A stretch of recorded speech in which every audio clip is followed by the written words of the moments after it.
Picture the Paris of today, a sprawling metropolis of over 2 million, where the Eiffel Tower pierces the sky, wide boulevards pulse with traffic, and the Seine gleams under calf lights. Tourists flock to Notre-Dame's restored grandeur, and the city's heartbeat echoes in museums and markets. Now, erase it all. Step back to the year 900 AD. That same Seine cradles a tiny fortified island, the La de la Cité, ringed by crude stone walls and wooden bridges guarded by towers. Beyond, muddy paths wind through sparse settlements on the right bank, while the left bank hosts isolated monasteries amid fields. Paris is no glittering capital, but a beleaguered outpost of perhaps 10,000 to 20,000 souls, scarred by Viking raids, clinging to survival under Frankish kings. What forces shrunk this once Roman city to an island fortress? How did its people endure amid chaos? Join me as we peel back the layers,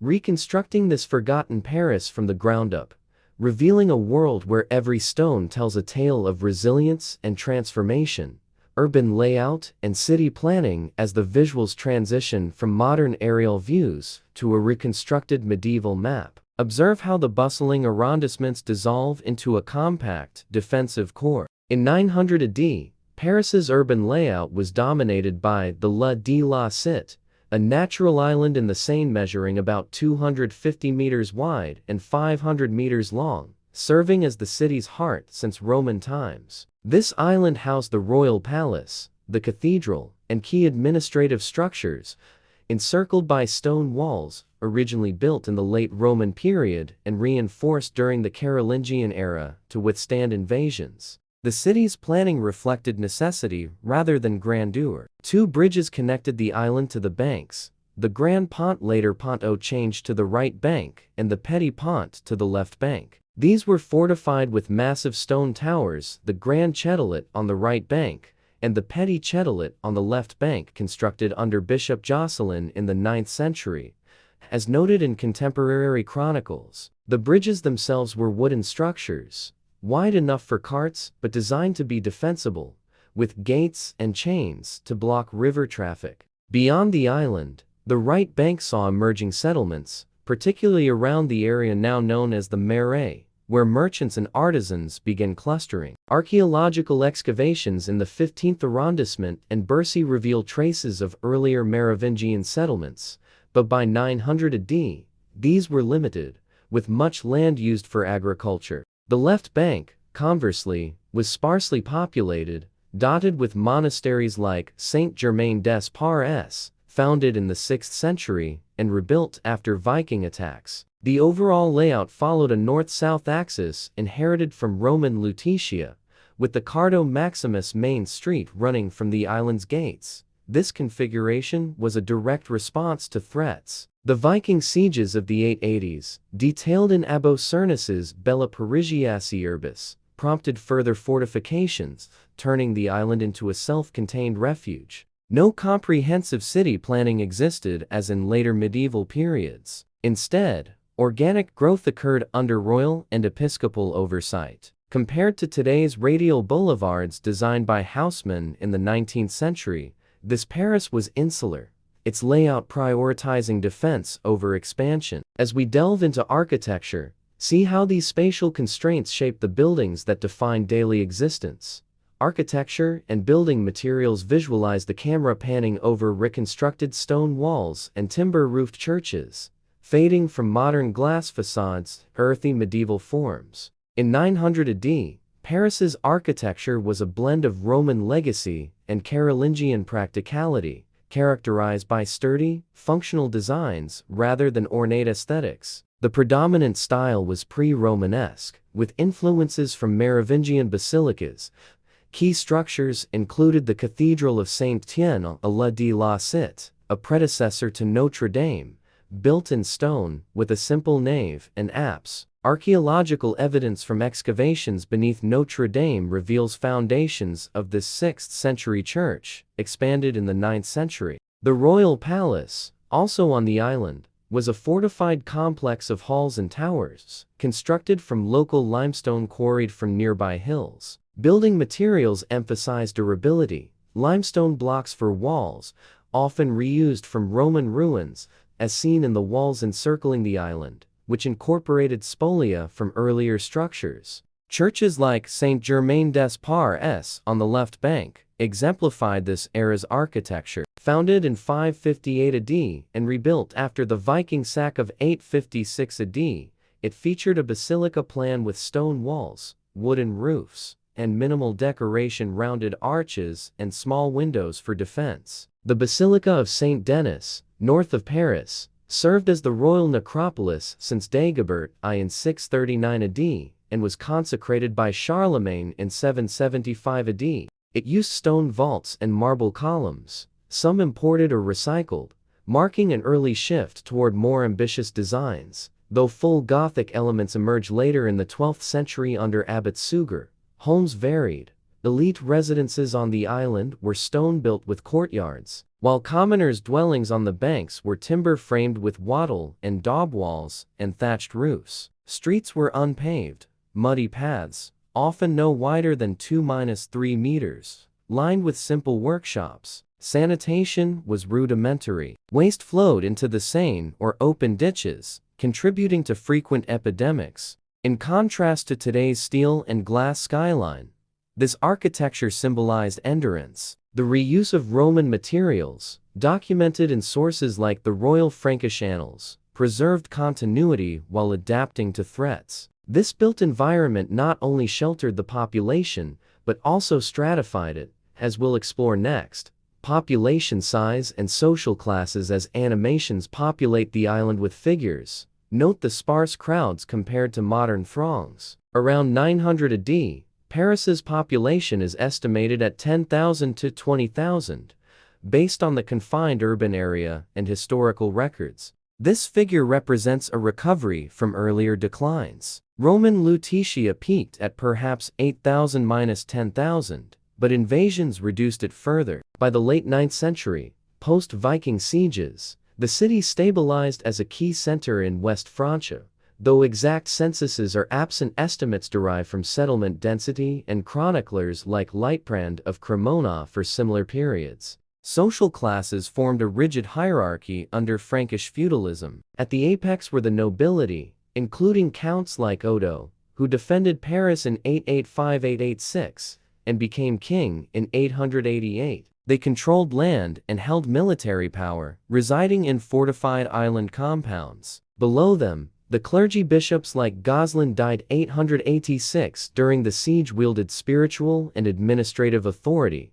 owning vast estates. Merchants formed an emerging middle stratum, trading along the Seine, often of Frankish or Jewish origin, living on the right bank. Artisans and laborers, blacksmiths, weavers, bakers comprised the bulk, about 60–70 of the population, dwelling in modest homes on the peripheries. Peasants and serfs tilled fields outside the walls, tied to monastic or noble lands per feudal obligations documented in the Regestum Farfans. At the bottom were the destitute, including war refugees and occasional slaves, though slavery diminished post-Roman era, replaced by serfdom. Gender roles divided labor. Men handled defense and trade. Women managed households and textile work. Children entered occupations young, around age 7–10. This stratification influenced access to resources. Nobles enjoyed imported goods, while commoners subsisted on local produce. Unlike modern Paris's diverse, egalitarian society, class dictated survival, setting the stage for daily routines. Daily life and occupations envisioned street-level scenes. Muddy paths alive with vendors, farmers crossing bridges with carts. Daily life in 900 AD revolved around survival, faith, and commerce, far from today's leisure-oriented urbanity. Sunrise marked the start for most. Peasants rose to tend fields of wheat, vines, and vegetables on the city's outskirts, as pollen analysis from archaeological sites confirms. Artisans opened workshops, blacksmiths forging tools near the Châtelets, weavers producing cloth and right bank clusters. Occupations were diverse yet localized. Merchants traded at island markets, dealing in grain from the Paris basin, wine from upstream vineyards, and salt from coastal routes. Fishermen netted seine catches, supplementing diets. Clergy conducted services at churches, while nobles oversaw administration from the palace. Women baked bread in communal ovens, spun wool, and cared for children. Family units were extended, sharing multi-room homes.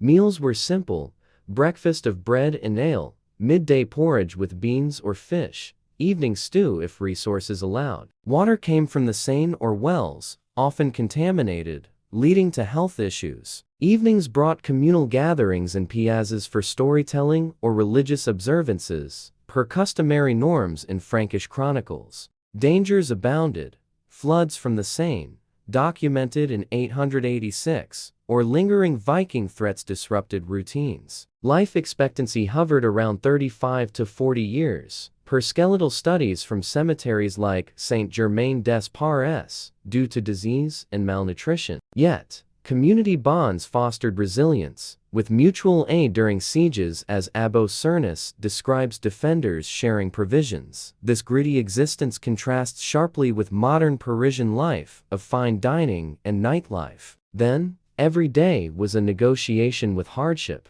directly tied to economic activities. Trade and economic activity. Shift to bustling river scenes, boats unloading goods, markets haggling. Trade in 900 AD was river-centric, with the Seine as the lifeline connecting Paris to Rouen and the English Channel. Goods included grain from the fertile Paris basin, wool from northern farms, and timber from upstream forests. Chronicles note tolls on bridges funding defenses, with merchants paying fees to cross. The economy was agrarian mercantile, recovering from Viking disruptions. The 885-886 siege ravaged fields, forcing ransoms of silver, as Abbo details 700 livres paid in 886. By 900, under King Charles the Simple, stability returned, with coinage silver deniers minted in Paris facilitating exchanges. Pilgrims to sites like Saint Denis boosted services,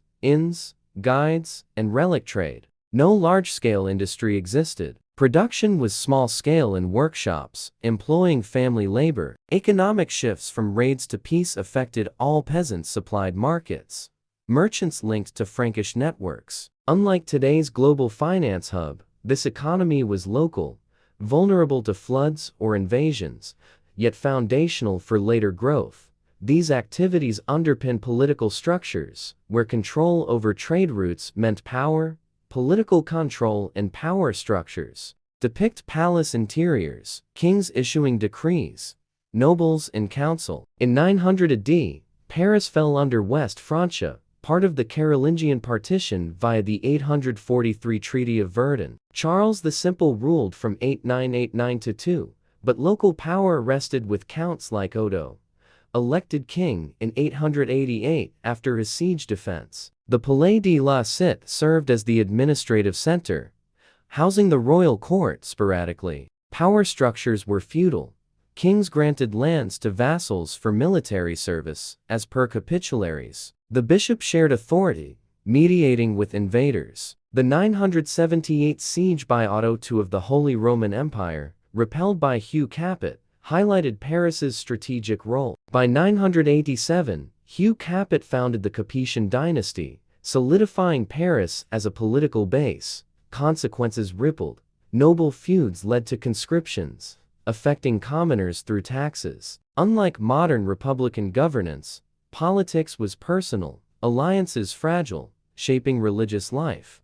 Religious influence. Illustrate church processions, pilgrims at altars, monks in scriptoria. Religion permeated everything. Christianity, established since the 3rd century, dominated under the Bishop of Paris. The Cathedral of Saint-Étienne was the spiritual core, with masses drawing crowds. Monasteries like Saint-Germain-des-Prés preserved knowledge, copying manuscripts. The Basilica of Saint Denis, royal burial site, hosted coronations, linking faith to monarchy. Norms mandated tithes and attendance. Festivals honored saints, providing communal relief. The siege saw clergy like Bishop Goslin negotiating ransoms, per abbo. Influence extended to economy. Church lands produced goods. Today's secular Paris differs. Then, religion unified, teaching submission amid chaos. Cultural norms show family scenes, feasts, crafts. Cultural norms blended Frankish and Roman elements, Latin in liturgy, Old French in daily speech. Honor and loyalty fueled alliances, per chronicles. Education was clerical, limited to elites. Art focused on religious icons, mosaics in churches. Marriages arranged for status, women subordinate per canon law. Unlike modern individualism, community defined identity, with faith central. Methods of defense or warfare visualize walls under assault, archers on towers. Defense centered on the island's walls, 3–4 meters high, with gates and moats. Bridges were choke points, fortified per the Edict of Pisters 864. Warfare involved sieges. Vikings used ships, rams, catapults, as Abbo describes. Defenders countered with pitch, arrows. No standing army. Militias under counts. Post 886. Reinforcements strengthened resilience, transformation, and lessons. Blend back to modern views. The island's palace, now the conciergerie, bridges evolved. In 900 AD, Paris was a fortified speck, battered by Vikings, far from today's icon. The 10th century saw Capetian consolidation, population growth to 50,000 by 1200 via trade revival. The 11th century Norman threats and 12th century Commune shifted power, paving for Gothic Notre-Dame 1163 and university foundations. Historical forces, Viking pressures, feudal transitions expanded Paris beyond the island, incorporating banks into a unified city by the 13th century. This past imparts perspective. Cities are not eternal, but products of adaptation. Paris's survival from chaos to splendor teaches civilization's vulnerability and tenacity, urging appreciation for history's enduring layers beneath our feet.